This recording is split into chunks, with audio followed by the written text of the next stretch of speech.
in your eyes, and my heart feels a thrill beyond compare. DLC and BioShock, two words I never thought I would really like in the same sentence, but here we are, checking out Irrational's first bit of story-driven extra content. By now you should have a pretty good idea of what Burial at Sea is all about, and if you play games with a story, it's probably best to duck out now and go play the game with virgin eyes.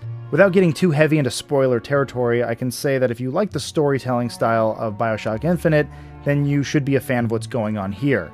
Pacing-wise, the gameplay has changed a bit from Columbia's breakneck shoot-fest, but overall, it feels like a nice mix of the original BioShock and this year's Infinite.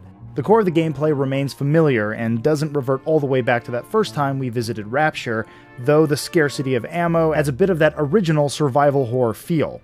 And speaking of Rapture, fans of underwater dystopias will definitely get a nice ping of nostalgia right away. It's hard to describe, but there's something that's just so goddamn beautiful about revisiting something so familiar, yet new at the same time. While you do get to experience much more of Rapture's golden-aged interiors, it's not long before you're sent off to a target-rich, splicer-infested part of the city.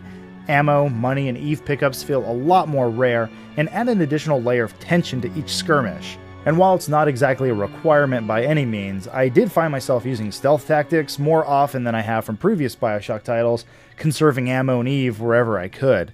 Now, I could probably spend a good while talking about everything that I liked and all the lingering questions that I still have, but since the content is somewhat brief, yet satisfying, it's probably best that you enjoy this for yourself.